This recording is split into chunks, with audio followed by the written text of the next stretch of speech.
Hello, it's Andy Savva here. I hope you're all well and safe. I really want to share my views on how best you can manage your time in business.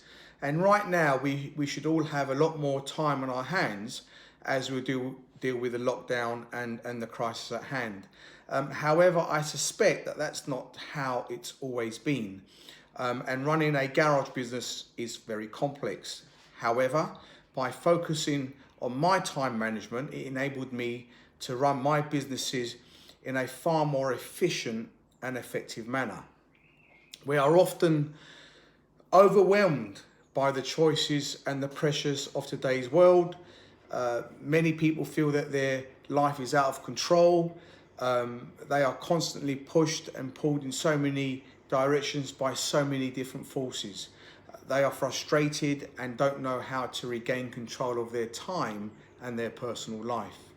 In the ever-changing and challenging pace of our world, especially in the automotive sector, the demands placed on all of us continue to grow. So is there anything that we can do to reduce these demands and manage our time more effectively? And I believe there is. Now, too often, success is often seen in material possessions or financial gain. It is easy to fall into the trap of working long hours, striving to achieve a good standard of living, building a successful garage business, but in the process, neglecting relationships, self-development, our leisure activities, and of course, our own personal happiness. Now, time is your greatest ally, but also your greatest enemy. It is a vital resource that you can never get enough of. Like everyone else in the world, in the garage businesses, you get 24 hours a day, 365 days a year, yet some of us always seem to be pressed for time, working through lunch and not getting home till 7, 8, 9 in the evening, 6 days a week. And I know I lived it in my mid-career whilst running my garages from sort of 94 to 2005. Now, the ability to manage your time is often what separates the good operators from the poor ones. And after all, if we can't organise ourselves, how can we be trusted to organise our people in our teams?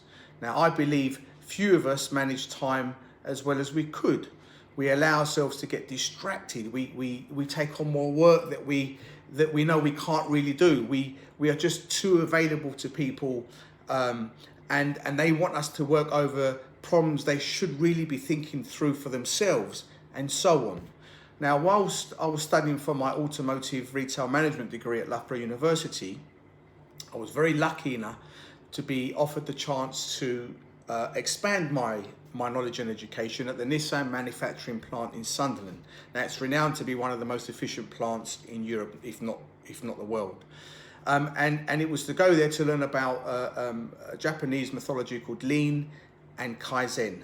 Now, many of you will have probably heard me talk about it, write about the subject, and how I implemented many of the learnings back then successfully into Brunswick Garage from around 2009-10 to 2016 before I sold it.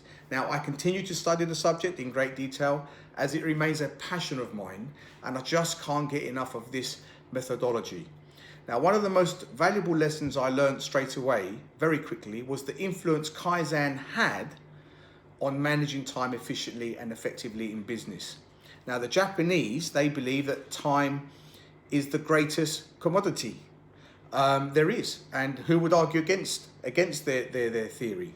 Now, every second, every minute, every hour counts in vehicle manufacturing, but also in our garages, because that's what we sell.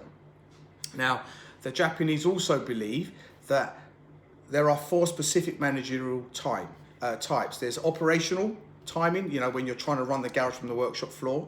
There's strategic time, which is planning for the future. There's innovative time, which is you're seeking for new approaches and systems. And there's Kaizen time, which is making ongoing small continuous improvements. Now, you will probably find that you spend a significant amount of your time on operational issues, trying to run the reception and workshop as I did in my early career. This cannot continue if you want to build a truly successful garage, as you need to increase your creativity time.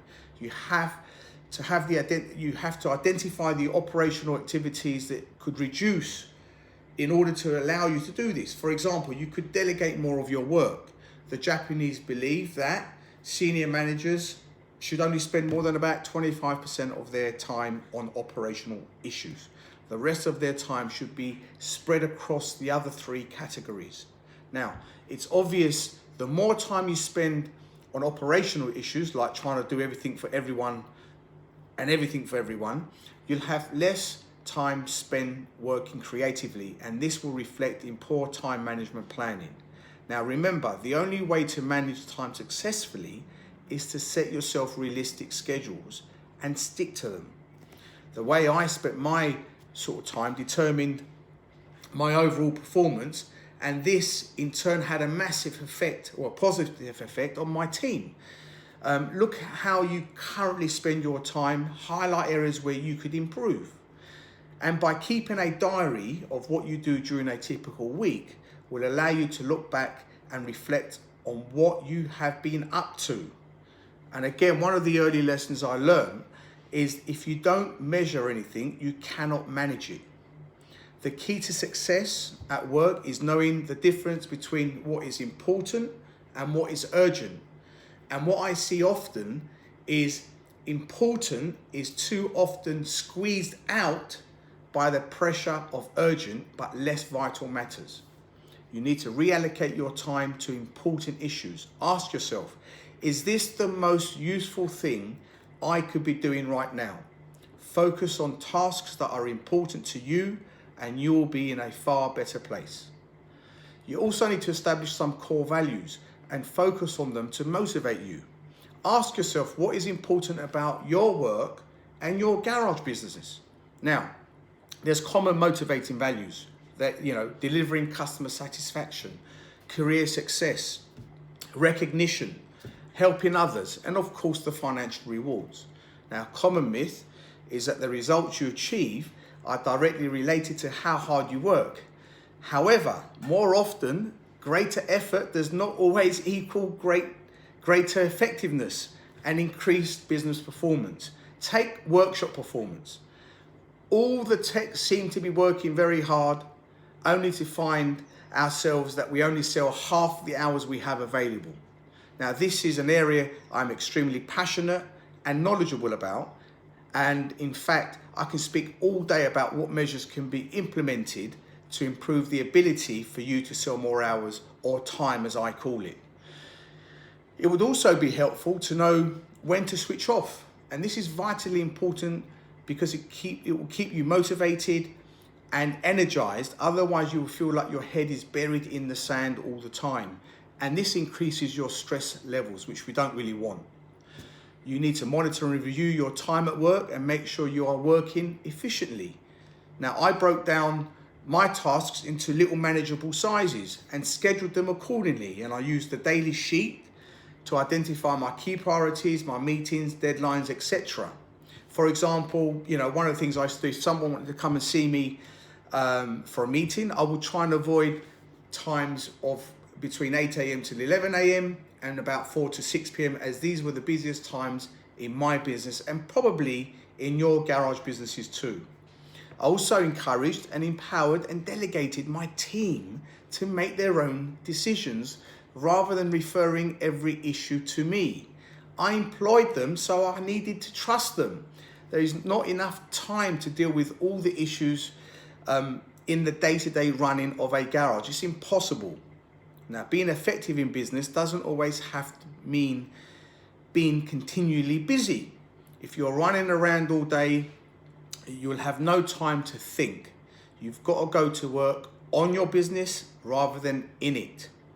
Dedicating enough quality time to thinking about the important issues of my business and my people made my time more effective. However, there is a big difference between being able to do something and being good at doing something. The better you are able to identify your talents, your individual talents and your abilities, the more likely you are to succeed. We can't do it all.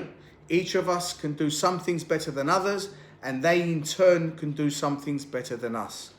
Therefore, it is to your advantage to figure out what you do best and work to those strengths. Trust me when I tell you, the more you begin to create time, the happier and the more successful you will be. This approach helped me achieve great, fantastic results at Brunswick Garage. And I owe everything to my amazing team who got on with their jobs so efficiently, happily, and effectively. And I certainly couldn't have done it without them. Please remember one final thing. The relaxation of calmness only follows when your work has been done. Now, I wish you all health, happiness, and success. I want to personally say thanks to James Dillon, whose idea it was to create this support group, but also to the rest of the admin team, Tom Denton, Dave Massey, and Andy Crook, whose contribution's been absolutely incredible. I want to thank you for watching. Your feedback will be much appreciated. All the best. Thank you very much.